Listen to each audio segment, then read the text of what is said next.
Já deu 9h30?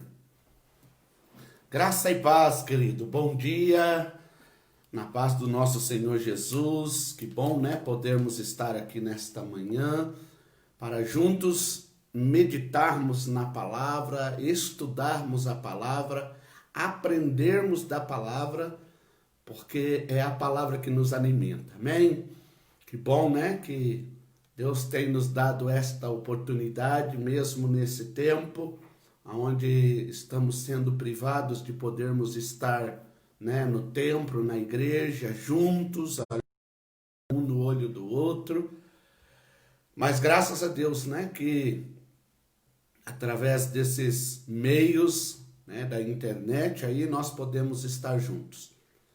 Fico muito feliz, né, que você esteja aí com a gente. Então, faça-me um favor agora, né? Compartilhe, né? Compartilhe aí a nossa escola bíblica com as pessoas que você conhece, para que elas também possam estar aprendendo e sendo abençoadas, né, pela palavra do Senhor nesta manhã. Amém? Vamos orar ao Senhor. Pai, em nome de Jesus, eu quero te louvar, eu quero te bendizer, ó Pai, pela sua maravilhosa graça, pelo seu amor. Ó Deus, eu te louvo, Senhor, porque o Senhor nos deu uma noite de descanso e estamos aqui, ó Pai, neste primeiro dia da semana, da segunda semana de julho, Pai. Deus, nós estamos aqui para juntos aprendermos da Tua palavra, Pai. Obrigado, Senhor, por todos aqueles que já estão conosco aí através do canal do Facebook da igreja. Obrigado por aqueles que ainda vão entrar. Obrigado por aqueles que não vão entrar e que estarão vendo depois pelo YouTube. Obrigado, Senhor, porque é o Senhor quem é dono de tudo e de todos. E a Ti, ó Pai, nós rendemos nosso louvor, a nossa gratidão. Rendemos, ó Pai, toda a nossa vida ao Senhor, Pai. Eu te peço, Espírito Santo, que a sua sabedoria, a sua inteligência, o seu conhecimento esteja sobre a minha vida e sobre a vida de todos nesta manhã, para que a tua palavra não seja apenas letras, mas seja o Espírito que nos vivifica, o Espírito que nos traz, Senhor, discernimento e vida para as nossas vidas, Pai. Eu quero te louvar e te agradecer em nome de Jesus. Amém. Glória a Deus. Então nós estamos, né, na nossa série de ministração, de estudos sobre as 7 igrejas do Apocalipse, ou as 7 igrejas da Ásia. Tivemos aí 3 domingos, né, onde nós estudamos sobre a igreja de Tiatira, apesar dela não ter sido a primeira igreja a ser citada, né, das 7 igrejas, nós resolvemos começar por ela, porque achamos muito importante. Então você que perdeu essas aulas, você pode ir lá no nosso canal, no canal da igreja no YouTube, Igreja Batista Sinchá, ou Simerá, né? Você vai lá e lá tem, né, essas 3 aulas da Escola Bíblica Dominical. São as 3 últimas aulas. Nós estamos ali estudando sobre esta igreja. E hoje nós vamos estudar sobre a primeira igreja a ser citada, né, ali nas 7 cartas. Nós vamos ler então Apocalipse capítulo 2, do verso 1 ao verso 7. Amém? Apocalipse capítulo 2, do verso 1 ao verso 7. Amém? Então eu quero convidar você a abrir a sua Bíblia. Se você, né, tem tomado nota aí, né, você possa pegar então o seu caderno, o seu bloquinho de anotação para tomar nota, e nós vamos então ler essa passagem. A Ana vai ler para nós, amém? Ao anjo da igreja em Éfeso escreva: Estas são as palavras daquele que tem as 7 estrelas em sua mão direita e anda entre os 7 candelabros de ouro. Conheço as suas obras, o seu trabalho árduo e a sua perseverança. Sei que você não pode tolerar homens maus, que prova os que dizem ser apóstolos, mas não são, e descobriu que eles eram impostores. Você tem perseverado e suportado sofrimentos por causa do meu nome, e não tem desfalecido. Contra você, porém, tenho isto: você abandonou o seu primeiro amor. Lembre-se de onde caiu, arrependa-se e pratique as obras que praticava no princípio. Se não se arrepender, virei a você e tirarei o seu candelabro do lugar dele. Mas há uma coisa a seu favor: você odeia as práticas dos nicolaítas, como eu também as odeio. Aquele que tem ouvidos ouça o que o Espírito diz às igrejas. Ao vencedor darei o direito de comer da árvore da vida, que está no paraíso de Deus. Aleluias. Amém, irmãos? Que palavra, né? Que carta, que maravilha. Eu quero começar esse estudo nesta manhã chamando sua atenção para duas questões interessantes das igrejas citadas nas 7 cartas de Apocalipse. Amém? Não só a igreja de Éfeso, como também de Tiatira, Pérgamo, Sardes, né? Laodiceia, todas as igrejas ali, né? Nós queremos chamar a tua atenção para duas questões. A primeira questão que eu gostaria de chamar, né, a tua atenção é para o número de igreja.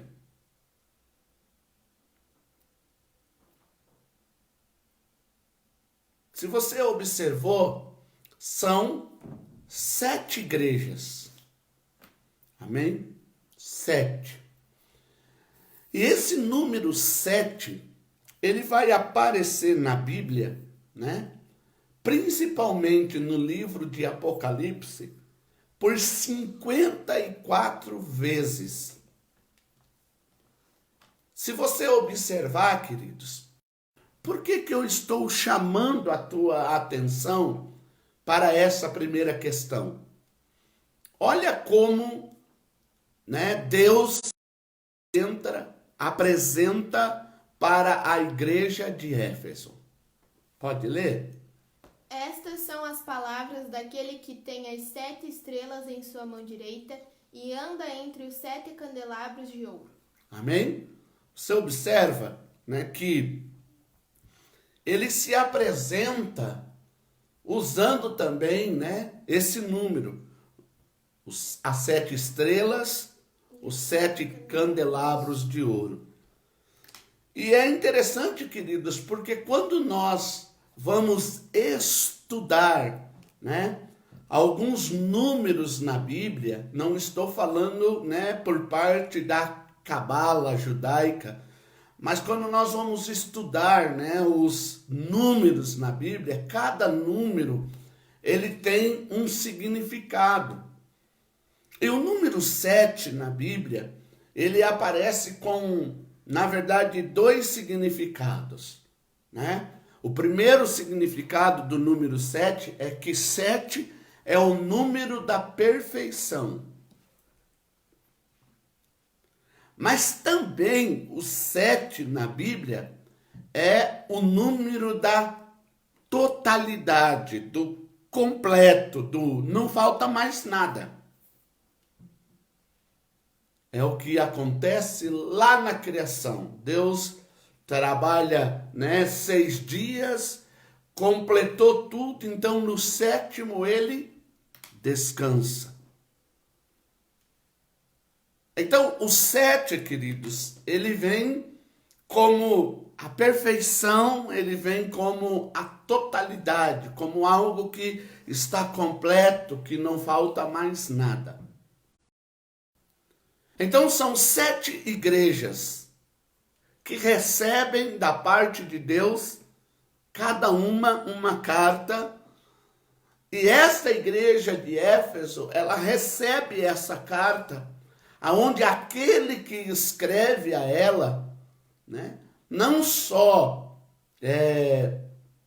a ela que faz parte das 7 igrejas da Ásia, que recebe, mas esse que se apresenta para essa igreja como aquele que tem as 7 estrelas, né, que tem os 7 candelabros. Enfim, se você for olhar em Apocalipse, além de estrelas, candelabros, né, tem as 7 taças, os 7 selos, né, os 7 espíritos. Você vai ver que esses 7 é uma coisa interessante quando nós estudamos ele na Bíblia. Então esse número, querido, ele vai indicar a totalidade, o completo. Amém? Então essa é a primeira questão que eu gostaria de chamar para você, ainda que eu não vou aqui fazer um estudo agora sobre isso, mas quem sabe mais para frente eu possa trazer informações importantes e interessantes para você acerca disso. Amém? Então, eu gostaria que você pensasse um pouquinho, né? São 7 igrejas. E o porquê dessas 7 igrejas? Tá? Porque, na verdade, se você olhar, queridos, na Bíblia, né, não eram só 7 igrejas que havia ali na Ásia Menor, né? Existiam outras igrejas, né? Como, por exemplo, a igreja de Colossos ficava também na Ásia, mas você não vê ela sendo citada. Então, eu não quero aqui entrar na questão, né? Mas eu quero chamar a tua atenção para esse ponto. Eram 7 igrejas, ainda que tivesse mais igrejas.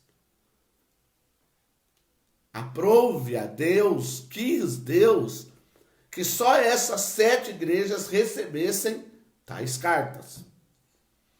Agora, querido, o segundo ponto que eu gostaria que você, na verdade, observasse e entendesse quando nós estamos estudando sobre essas 7 cartas, é a forma como essas cartas elas são compostas. Então você vai observar que essas cartas elas seguem um padrão. Elas seguem, vamos dizer assim, entre aspas, uma lógica. Aonde? A primeira parte começa com a apresentação. A segunda parte com um direcionamento, a quem ela é dirigida. A terceira parte, você vai ver que existe ali, né, um elogio ou, na verdade, uma revelação daquilo que a igreja fazia.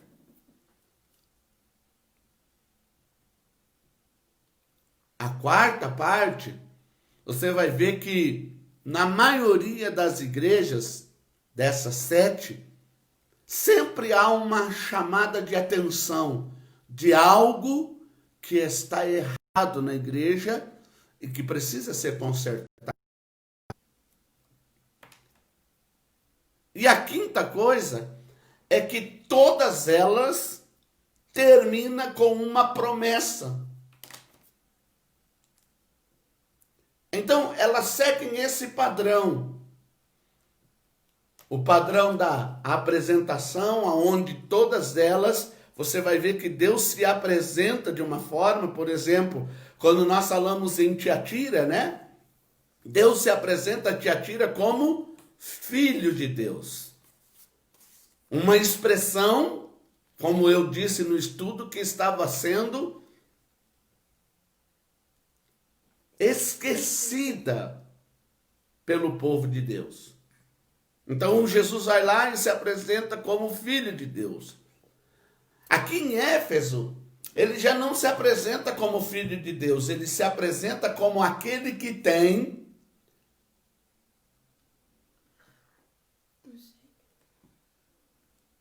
os 7 candelabros, as 7 estrelas. E essa carta, ela está sendo direcionada, né, ao anjo da igreja, aquele que está à frente. E essa carta também, ela tem ali um elogio ou uma realidade da igreja, onde é colocado aquilo que a igreja faz de bom. Mas também essa carta, ela traz em si um conselho ou uma chamada de atenção para aquilo que a igreja deixou de fazer, não está fazendo mais. E ela termina, né, com uma promessa. Todas elas terminam com uma promessa. Então, esses 2 pontos que eu acabo de colocar, essas 2 questões, elas são importantes, principalmente para o estudo que nós estamos fazendo dessas igrejas e dessas cartas que foram escritas a ela. E como eu disse, algo que ainda mexe comigo é que nessa região, queridos, da Ásia Menor, haviam outras igrejas. A igreja de Colossos, por exemplo. A igreja de Colossos, ela ficava ali na região da Ásia Menor, aonde estavam essas 7 igrejas. Porém, queridos, você não vê uma carta direcionada à igreja de Colossos. Então, nós não sabemos o porquê das outras igrejas não receberem uma carta. O que se sabe é que isso acontece, irmãos, por uma ordem diretamente de Deus. Então Deus, quando ele olha ali para aquela região, ele vê todas as igrejas que estavam estabelecidas ali na igreja da Ásia Menor, ele então, né, chama a atenção de João, o homem que teve a graça, né, de Deus de escrever o livro das revelações, como é conhecido, o livro de Apocalipse. Pastor Celso está falando que a igreja de Tessalônica também estava lá. É isso aí, pastor Celso. Então João, o homem que teve a graça de Deus, imagina que graça, irmãos. E olha que ele teve essa graça numa condição um tanto ruim, irmãos, porque antes dele ser jogado lá e, né, colocado na ilha lá, né, de Patmos, ele foi escaldado. Sabe o que é escaldado? Né? Ele tomou um banho sem ser da sua vontade, por parte das pessoas que perseguiam os cristãos, né? Fizeram, né, pegaram água quente e jogaram sobre ele, né, onde a pele dele com certeza ficou, né, totalmente diferente, e colocaram ele na ilha de Patmos. E diante, né, depois de tudo que ele sofreu, né, e ficou isolado na ilha de Patmos, ele teve essa revelação, né? O Apocalipse significa, né, revelação, o livro da revelação. E ele teve a graça, né, de ter sido chamado a atenção por Deus, e Deus então chega para ele e diz assim: olha, de todas as igrejas que estão aí, né, na Ásia Menor, você vai escrever o que eu vou te ditar para 7 delas. É só você abrir a Bíblia, vamos abrir a Bíblia lá, no livro de Apocalipse, capítulo 1, verso 10 e verso 11. No dia do Senhor, achei-me no Espírito e ouvi por trás de mim uma voz forte, como de trombeta, que dizia: escreva num livro o que você vê e envie e envie a estas 7 igrejas: Éfeso, Esmirna, Pérgamo, Tiatira, Sardes, Filadélfia e Laodiceia. Então você percebe, queridos, que quando você estuda a Bíblia, não foi assim, né, uma questão, né, de escrever por escrever. Há uma ordem de Deus, né, a João, para que João escreva e envie isso a essas igrejas, especificamente a essas 7 igrejas. E aí, queridos, eu pergunto para você, o que isso te faz pensar?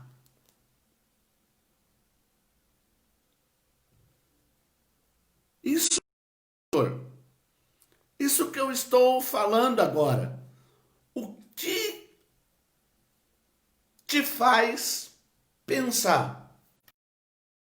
Tudo o que eu já falei, o que traz à sua memória, o que traz ao seu coração?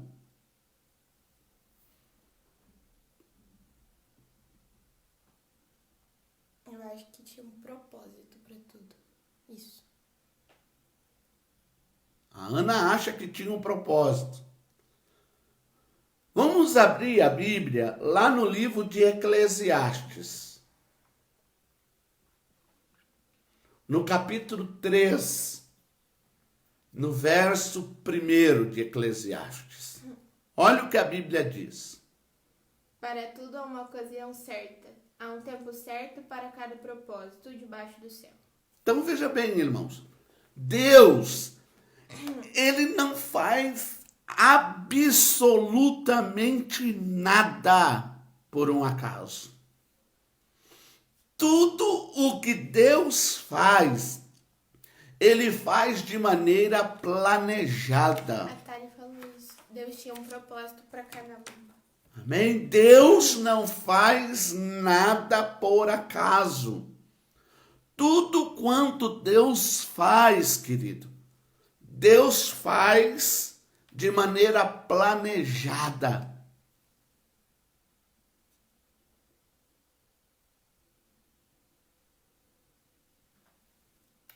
Eu não sei você, queridos, mas isso é algo que desperta em mim não só curiosidade, como também, irmãos, responsabilidade. Responsabilidade no quê, queridos? De não fazer nada sem um planejamento. De não fazer nada, irmão, sem antes sentar, sabe? E determinar. Porque o problema da igreja é que a igreja, muitas das vezes, ela vive uma vida, e esta vida que ela vive, muitas das vezes não tem sentido, porque não existe propósito. Faz por fazer.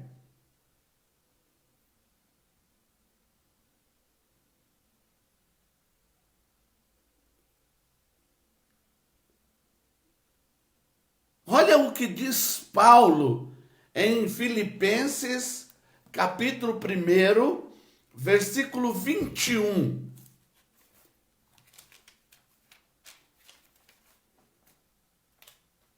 Se eu não errei o endereço, irmãos, né? Eu ando meio esquecido ultimamente. Porque para mim é isso. Porque para mim o viver é Cristo e o morrer é lucro. Verso 22. Caso continue vivendo no corpo, terei fruto do meu trabalho e já não sei o que escolher. 23. Pode ler, isso mesmo. Estou pressionado dos dois lados. Desejo partir e estar com Cristo, o que é muito melhor.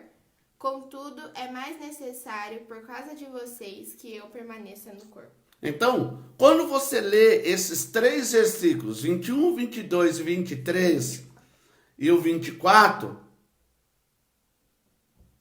O que você vê na vida de Paulo? Paulo fazia as coisas por fazer? O Paulo fazia tudo debaixo de um propósito, de um planejamento. Então, queridos, quando nós estudamos as igrejas da Ásia ou as igrejas do Apocalipse, nós aprendemos que não é por um acaso. Elas não recebem as cartas por receberem apenas.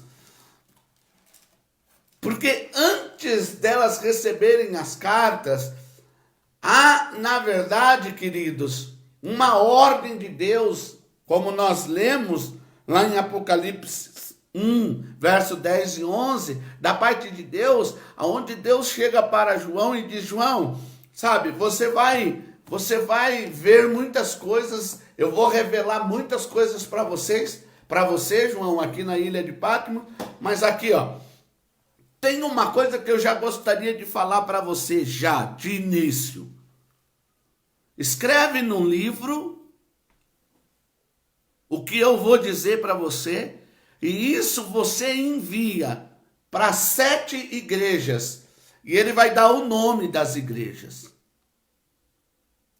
E nos nomes que ele dá a João das igrejas, não está a igreja de Colossos. Não está, como disse o pastor Celso, a igreja de Tessalônica. Essas não recebem nenhuma instrução, ainda que essas cartas, queridos, escritas, elas foram conhecidas de todas as igrejas que havia ali. Pode falar. Até ele disse, por exemplo, no exemplo de Paulo, ele queria estar com Cristo, mas Deus tinha um propósito. Então, apesar dos desejos, existe um propósito certo. É isso aí, Thalita. Mas o importante, queridos, é que nós temos que entender que a nossa vida, ela tem que estar atrelada a tudo que nós fazemos tem que estar atrelado ao propósito, seja ele, da parte de Deus ou nossa. A questão, irmãos, é que muitas pessoas, elas vivem uma vida sem propósito.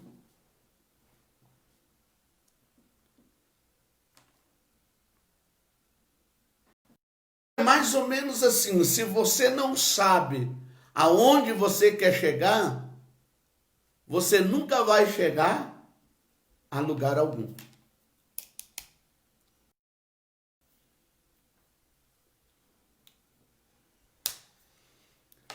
E quando nós estudamos essas igrejas, eu acho lindo, porque a igreja de Éfeso, ela não só recebe uma carta, como, se você observar, é a única igreja dessas 7 citadas, amém? Porque, como eu disse, Colossos também tem um livro, o livro de Colossenses.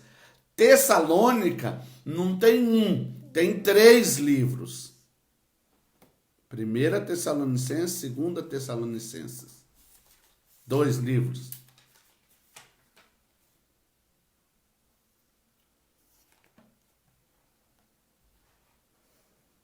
Dois livros. Não é 3. O terceiro eu vou escrever para ela.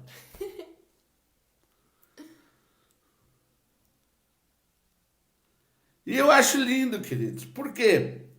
Porque dessas igrejas, as 7 citadas, é a única que, além da carta, ainda tem um livro.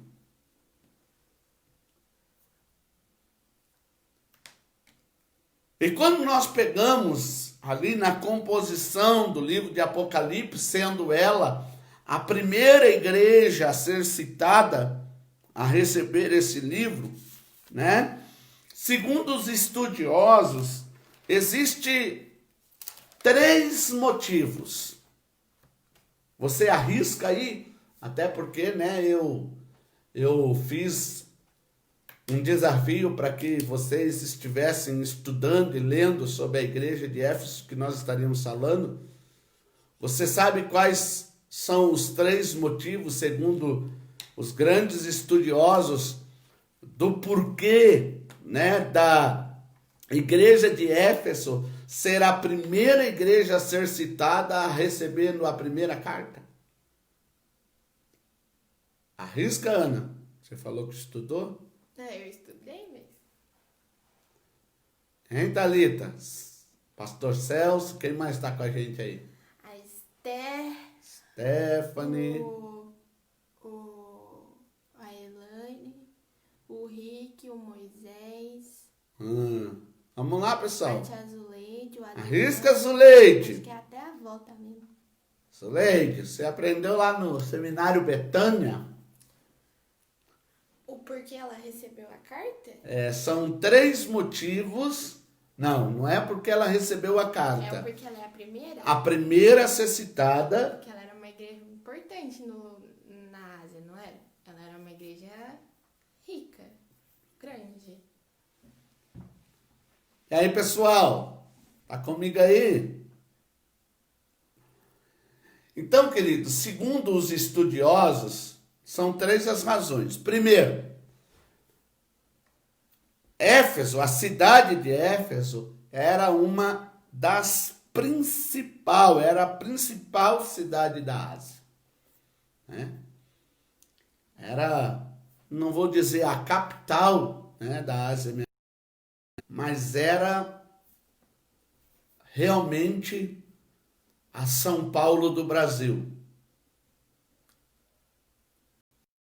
Os paranaenses ficam bravos, né? Quando se fala na questão economia, ninguém fala do Rio de Janeiro, né? Se fala em São Paulo, né?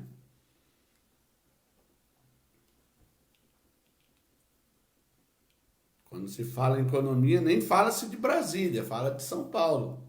Ainda que Brasília seja a capital do Brasil, né? Mas é isso aí. Então, Éfeso, ela era a principal, né, cidade ali da Ásia Menor. Por ser a principal, então, a igreja era, né, a top da galáxia. Segundo, queridos, quando João escreve, ele está onde?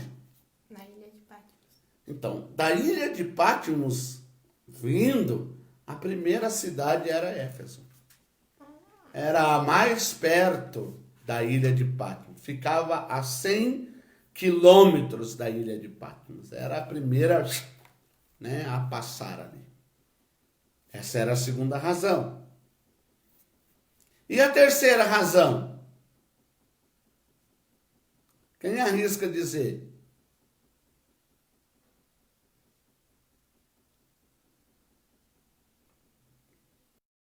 Segundo os estudiosos, era a igreja mãe, né? Essas são razões, segundo os estudiosos, do porquê essa igreja é a primeira a ser citada.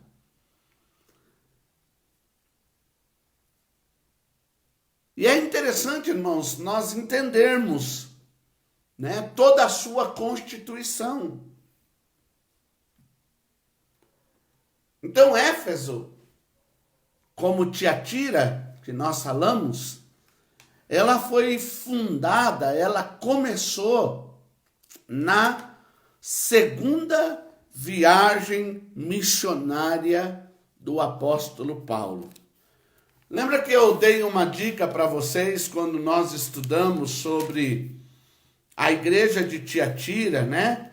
Nós falamos sobre as viagens missionárias de Paulo, né? São 3 viagens missionárias e uma que foi o seu A sua última aí, que é considerada também como a quarta viagem missionária por alguns, outros não consideram, né, a ida dele a Roma como uma viagem missionária, mas são 4 viagens missionárias com o apóstolo Paulo.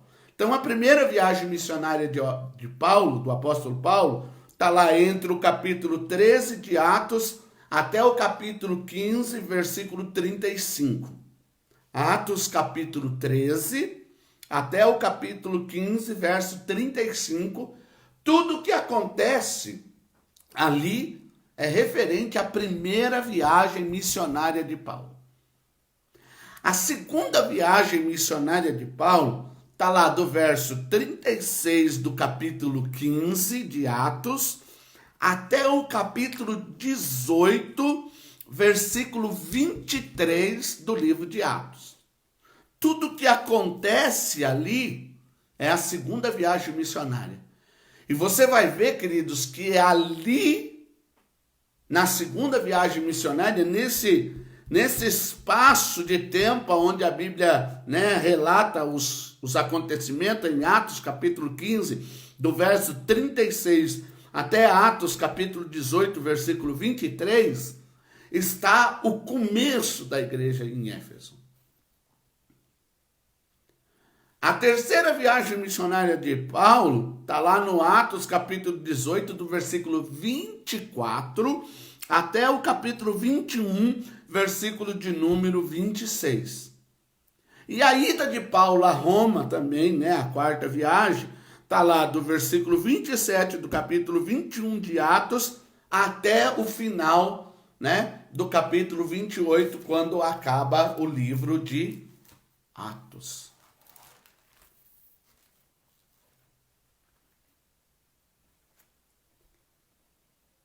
Fica a dica para você.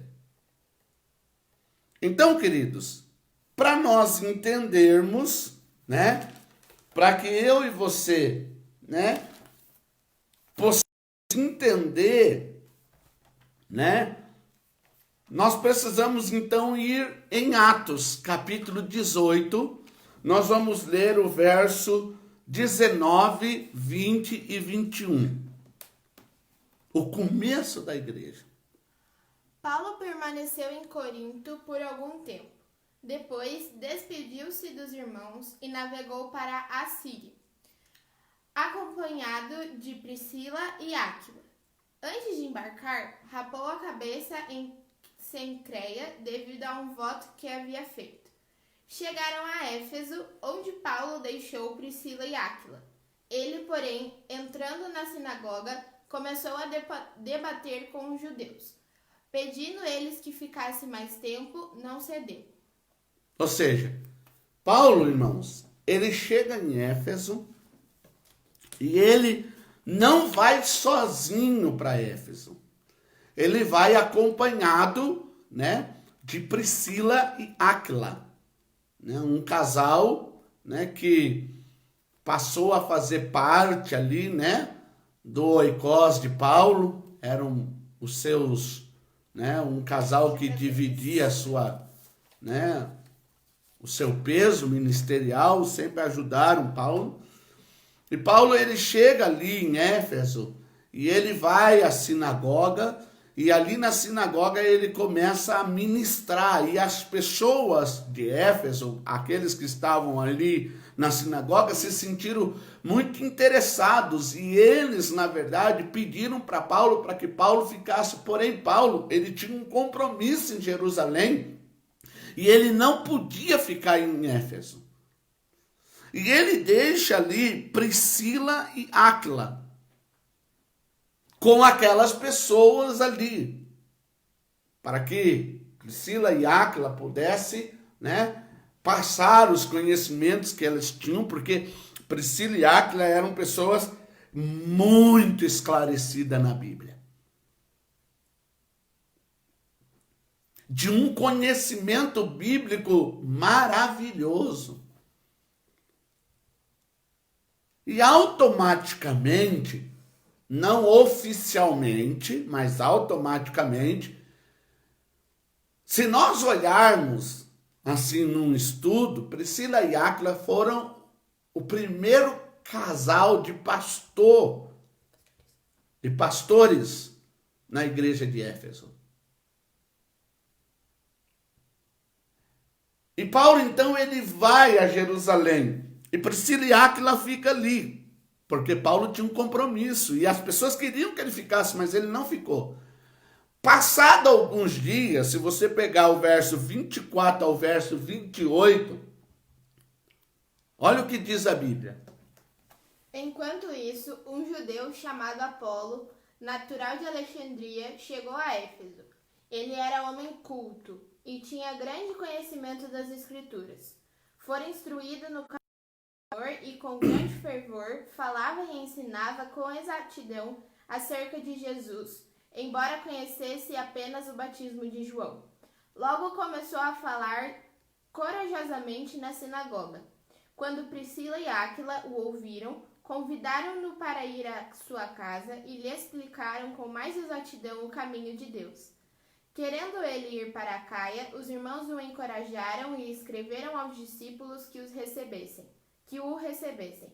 Ao chegar, ele auxiliou muitos os que pela graça haviam crido, pois refutava vigorosamente os judeus em debate público, provando pelas Escrituras que Jesus é o Cristo. Amém? Então, queridos, imagina o seguinte: Paulo chega em Éfeso, acompanhado de Priscila e de Áquila, começa um trabalho. Mas não fica em Éfeso muito tempo. Ele vai então para Jerusalém, porque ele tinha um compromisso. As pessoas em Éfeso, mostrando interesse, pedem para que Paulo fique, porém a Bíblia diz que ele não cede. Porque ele é um homem de propósito, gente. Eu vou repetir. Ele é um homem de propósito. Ele é um homem que ele não se move por necessidade. E eu vou explicar para você. Pessoas que se movem por necessidade não acabam bem. Quer um exemplo bíblico?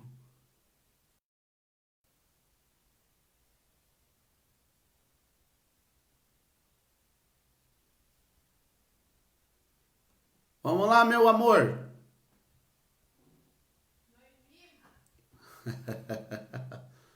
É isso aí. Noemi, a família dela. Ruth, capítulo 1. Diz lá, houve fome em Belém. E a Bíblia diz que o marido de Noemi pega Noemi e seus 2 filhos e vão para Moabe. Em Moabe, o marido de Noemi morre. Mas Noemi fica lá. Os filhos de Noemi casam com 2 moabitas, Ruth e Orfa. Passado um tempo, os filhos morrem. Fica Noemi e as suas 2 noras. Noemi então fica sabendo que em Belém Tá tudo bem. voltou à normalidade.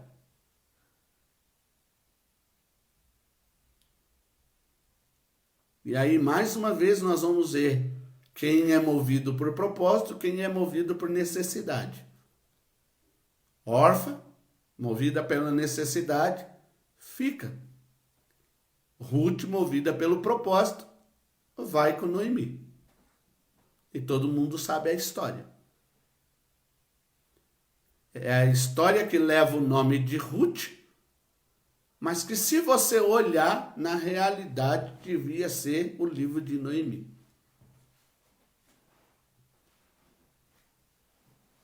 Então, todas as pessoas, eu vou repetir, que se movem por necessidade, não acabam bem.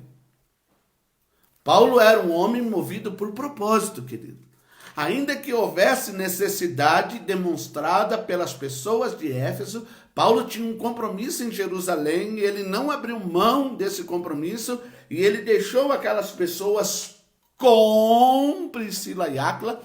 E se você olhar, você vai ver, irmãos, que quando o Apolo chega em Éfeso, já há, na verdade, uma coisa mais aberta, e a Bíblia diz que Apolo chega pregando, e ele é uma pessoa eloquente, ele é um avivalista, ele é um pregador assim, né, trovão, não é igual eu, né, ele é tipo pastor Celso. Brincadeiras à parte, né, pastor Celso? E a Bíblia vai dizer que Áquila e Priscila, né? Ou Priscila e Áquila, como é mencionado sempre na Bíblia, ao ouvir, viu que havia uma debilidade nele, que ele tinha necessidade de aprender ainda algumas coisas. Convida esse pregador para sua casa e ensina o que ele não sabia.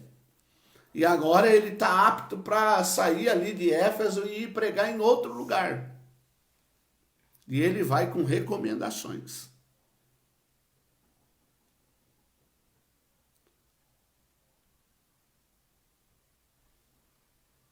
Só que o que acontece? Priscila e Áquila estão em Éfeso. Apolo passa por Éfeso ali, não sabe quanto tempo ele ficou ali, né, ministrando uma campanha de avivamento. E ele vai para outro lugar. Priscila e Áquila continua. Aí, lá em Atos capítulo 19, verso 23 ao 41, acontece que Paulo retorna a Éfeso. E olha o que está escrito. Tudo. 23 ao 41. Naquele tempo, houve um grande tumulto por causa do caminho. Um ourives chamado Demétrio, que fazia miniaturas de prata no templo de Ártemis e que dava muito lucro aos artífices, reuniu-os com os trabalhadores dessa profissão e disse: Senhores, vocês sabem que temos uma boa fonte de lucro nessa atividade e estão vendo e ouvindo como este indivíduo, Paulo, está convencendo e desviando grande número de pessoas aqui em Éfeso e em quase toda a província da Ásia. Diz ele que os deuses feitos por mãos humanas não são deuses. Não somente há perigo de nossa profissão perder sua reputação, mas também de o templo da grande deusa Ártemis cair em descrédito e de a própria deusa adorada em toda a província da Ásia e em todo o mundo ser destituída de sua majestade divina. Ao ouvirem isso, eles ficaram furiosos e começaram a gritar: Grande é Ártemis dos Efésios! Em pouco tempo, a cidade toda estava em tumulto. O povo foi às pressas para o teatro, arrastando os companheiros de viagem de Paulo, os macedônios Gaio e Aristarco. Paulo queria apresentar-se à multidão, mas os discípulos não o permitiram. Alguns amigos de Paulo, dentre as autoridades da província, chegaram a mandar-lhe um recado, pedindo-lhe que não se arriscasse a ir ao teatro. A assembleia estava em confusão. Uns gritavam uma coisa, outros gritavam outra. A maior parte do povo nem sabia por que estava ali. Alguns da multidão julgaram que Alexandre era a causa do tumulto, quando os judeus o empurraram para a frente. Ele fez um sinal pedindo silêncio com a intenção de fazer sua defesa diante do povo. Mas, quando ficaram sabendo que ele era judeu, todos gritaram a uma só voz durante cerca de 2 horas: Grande é a Ártemis dos Efésios! O escrivão da cidade acalmou a multidão e disse: Efésios, quem não sabe que a cidade de Éfeso é a guardiã do templo de Ártemis e da sua imagem que caiu do céu? Portanto, visto que estes fatos são inegáveis, acalmem-se e não façam nada precipitadamente.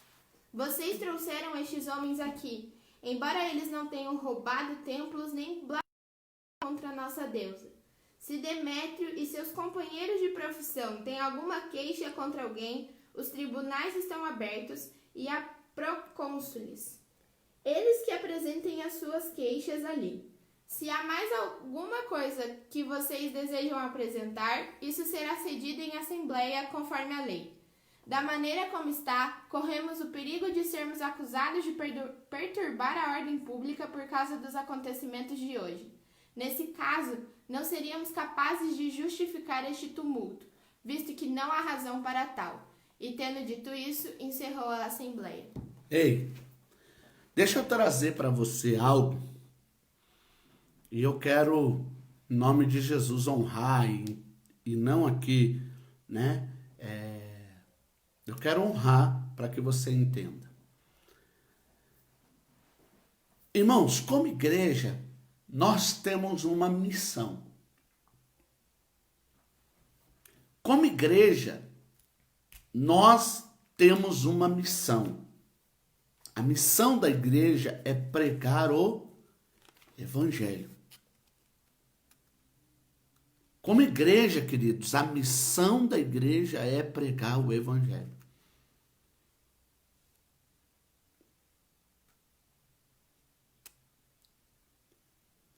Ontem, numa conversa com a minha esposa, a minha esposa e a Ana, falando aí de algumas coisas do nosso país,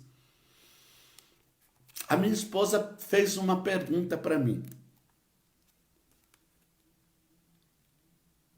Quando Daniel é levado da Babilônia, Daniel foi levado à Babilônia com qual intenção? Para mudar a Babilônia?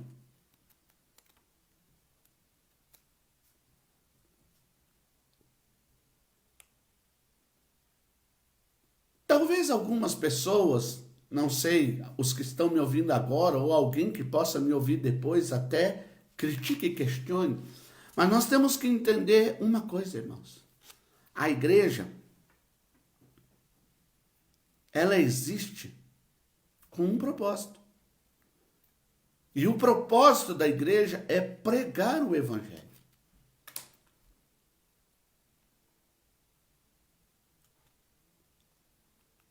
É anunciar a salvação. O Evangelho, ele existe para transformar vidas.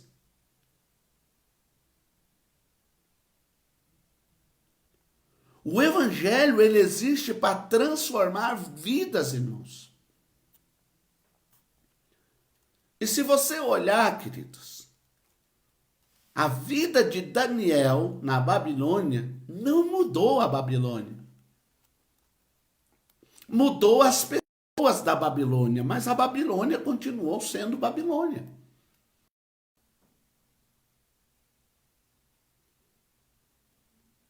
Observe, queridos, que a vida de Paulo, Priscila, Áquila e de todos aqueles que chegaram em Éfeso, não mudou Éfeso. Olha a palavra que está ali. O homem disse, é certo que nós somos, né? Eles não estão contra, eles não estão fazendo nada, eles não vieram aqui quebrar a imagem, né, da nossa deusa, eles não vieram aqui lacrar a porta do templo da nossa deusa, não, eles estão pregando um evangelho e as pessoas estão seguindo eles. As pessoas estão ouvindo o que eles estão falando e estão entendendo que esse é o caminho certo e estão seguindo ele. Mas Éfeso continua com a sua estrutura. Aqui está o templo de Diana. É verdade, é bem verdade, querido, que isso trouxe uma dificuldade econômica muito grande, porque daí, todas aquelas pessoas que não tinham conhecimento de Jesus e que passaram a ter o conhecimento de Jesus, agora o seu dinheiro não estava mais sendo para comprar, né, as imagens feitas pelo tal Orives, que levantou todo o tumulto, dizendo, opa, peraí, estou perdendo o meu campo, e agora? Cadê o din-din? Sem din-din eu não pago os impostos, e aí...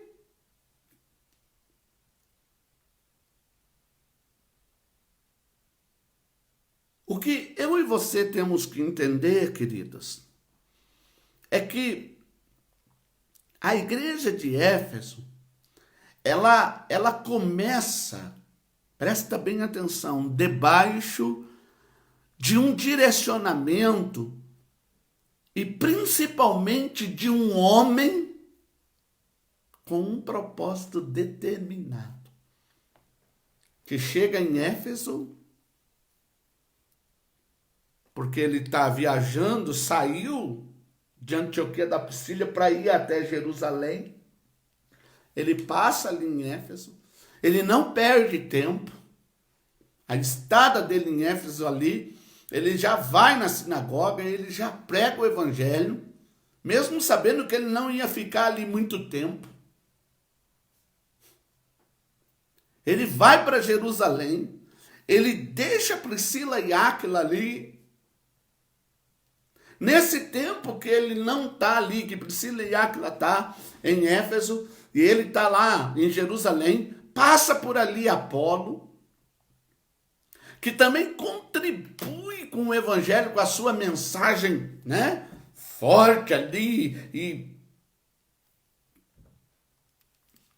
que também é trabalhado, né, por Priscila e Áquila, que ajuda ele na sua deficiência. Quando Paulo retorna a sua passagem, né, a Éfeso, pela segunda vez, agora com um tempo maior, né, lá no verso 11 do capítulo 19, o que diz lá? Deus fazia milagres extraordinários por meio de Paulo. Tá vendo? Verso 17 ao 20. Quando isso se tornou conhecido de todos os judeus e gregos que viviam em Éfeso, todos eles foram tomados de temor e o nome do Senhor Jesus era engrandecido. Muitos dos que creram vinham e confessavam e declaravam abertamente suas más obras. Grande número dos que tinham praticado ocultismo reuniram seus livros e os queimaram publicamente. Calculando o valor total, este chegou a 50.000 dracmas. Dessa maneira, a palavra do Senhor muito se difundia e se fortalecia. Veja o trabalho de Paulo. Agora Paulo, né, preste bem atenção, a primeira passagem de Paulo ali não era para ficar, mas ele não perdeu tempo. É por isso que quando você lê capítulo 4 de 2 Timóteo, verso 1, 2 e 3, você tem um entendimento melhor. Olha o que Paulo diz. Na presença de Deus e de Cristo Jesus, que há de julgar os vivos e os mortos por sua manifestação e por seu reino, eu o exorto solenemente. Pregue a palavra, esteja preparado a tempo e fora de tempo. Repreenda, corrija, exorte com toda paciência e doutrina. Pois virá o tempo em que não suportarão essa doutrina. Ao contrário, sentindo coceiras nos ouvidos, juntarão mestres para si mesmos, segundo seus próprios desejos. Ou seja, o que isso mostra, irmãos? Olhando para a vida de Paulo, um homem que tinha propósito. Apesar de não estar no planejamento de Paulo, no planejamento dele estava passar por Éfeso. E dentro desse passar por Éfeso, ele tinha com ele, olha, se me for oportuno ou não, e eu vou pregar a palavra ali. Ele pregou a palavra e as pessoas gostaram tanto que queriam que ele ficasse, mas a Bíblia diz que ele estava decidido, disse não, porque ele tinha um compromisso em Jerusalém.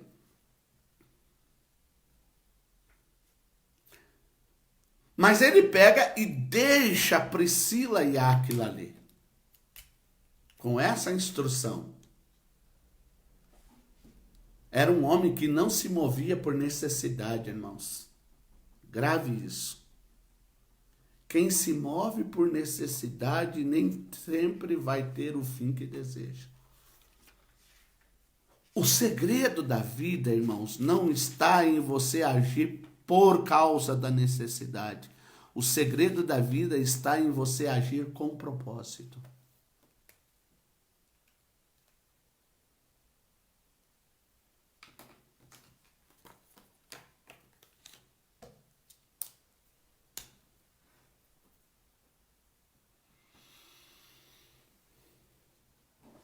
Esse é o começo da igreja de Éfeso.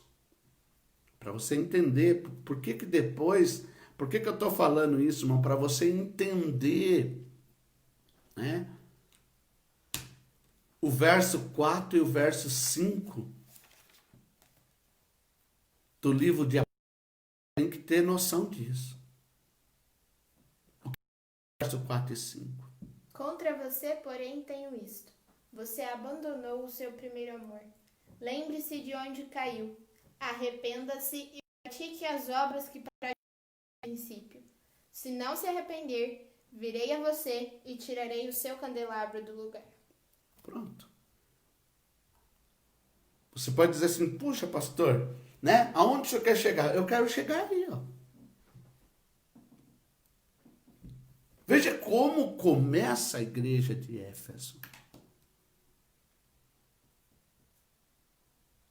Não é um acaso, mas é fruto de uma vida com propósito. De um homem, irmãos, que não movia-se por necessidade. Era um homem, irmãos, que tudo quanto fazia de maneira proposital, ou seja, havia um propósito. Assim como, queridos, nós entendemos que as cartas, elas foram escritas debaixo de um propósito. Deus disse a João, João, você vai escrever um livro, esse livro vai ser enviado, né? Esse livro vai ser composto de 7 cartas, e essas cartas vão chegar a 7 igrejas, são essas igrejas que eu quero, tá? Éfeso, Esmirna, Pérgamo, Tiatira, Sardes, Filadélfia e Laodiceia.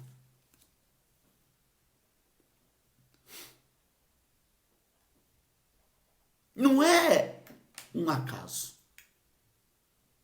Porque Deus não faz nada por acaso.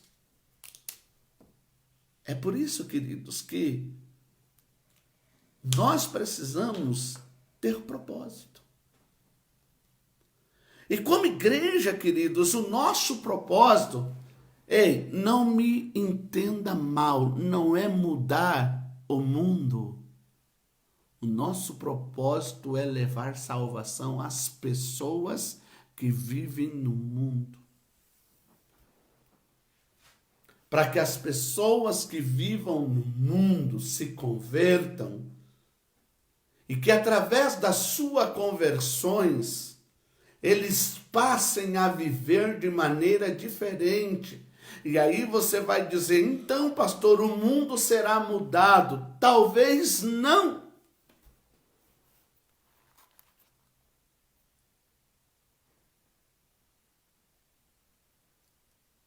Olha o que Jesus disse quando aquela mulher o unge. E Judas, o tesoureiro, o homem das ações sociais, o homem das ONGs preocupada com os necessitados, o homem que tem a visão que muitas das vezes pastores e igreja não têm de ajudar as pessoas. Disse, que desperdício. Poderíamos vender e conseguir tantos, e com isso comprar tantas cestas e repartirmos com as pessoas que têm necessidade. Jesus olha e disse assim, os pobres sempre vocês terão no meio de vocês. Mas isso é uma coisa que vai ficar e entrar para a história. Em todo o lugar em que esse evangelho for pregado, isso será contado.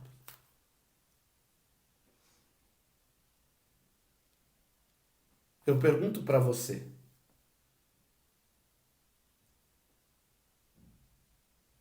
não que você não deva ajudar as pessoas que estão com fome, mas você vai acabar com a fome do mundo? Jesus errou?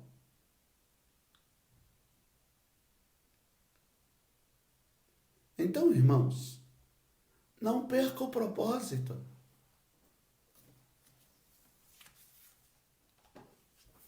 Não seja engolido pela necessidade.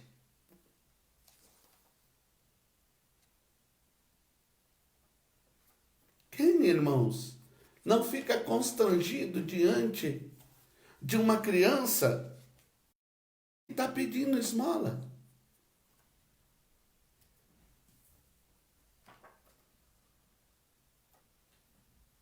Permita testemunhar algo. Esses dias, eu passei numa padaria com minha esposa. Eu dei minha carteira para ela entrar para comprar o que a gente comeria à noite. E tinha uma moça, uma jovem, uma senhora, sentada na porta com uma criança, essa criança mamando no seu seio, e ela vem com a criança pendurada até a minha porta, no meu vidro, e ela pergunta para mim, alguma coisa para me ajudar? Eu disse para ela assim, não tenho, moça, até porque eu não tinha, minha carteira estava com a minha esposa. Essa moça retorna, senta. Durante todo o tempo que a minha esposa ficou dentro da padaria, essa moça não tira os olhos de mim, ainda que passem outras pessoas, ela pede, e elas estão ali, e aquilo remói dentro de mim. Quando minha esposa entra no carro, eu chamo ela, pego minha carteira, tiro e ajudo. Quem, irmãos, não é consumido pela necessidade? Quem, humanamente falando, não se move pela necessidade? Porém, o que nós não podemos é perder o propósito.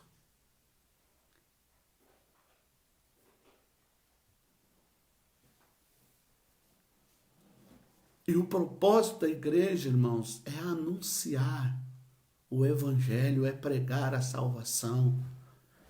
Veja, queridos, que não era assumir o poder da cidade de Éfeso. Está escrito, você viu aí, queridos. O escrivão da cidade fez uma assembleia e disse, gente, esses homens não estão aqui para assumir a nossa cidade, para dirigir a nossa cidade, para mandar na nossa cidade, para dizer que na nossa cidade não vai mais ter o templo famoso, que na nossa cidade, né, as pessoas que querem adorar, né, não vão poder mais adorar. Não, eles não estão fazendo nada disso, gente. Isso daí...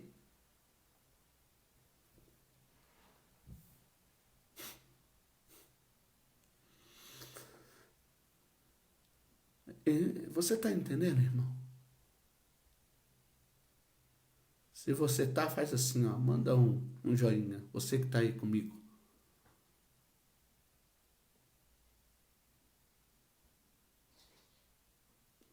Nós, como igreja, irmãos, não podemos perder o propósito. Desculpa-me, nós não podemos perder o propósito. Não que nós não temos que fazer a nossa parte como ações sociais, sabe? Não que nós não podemos ter as nossas opiniões políticas. Não, não, não, irmão. O que nós não podemos perder é o propósito, o foco,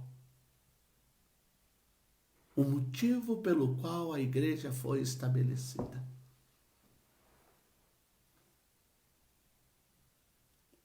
Semana que vem, nós vamos dar continuidade.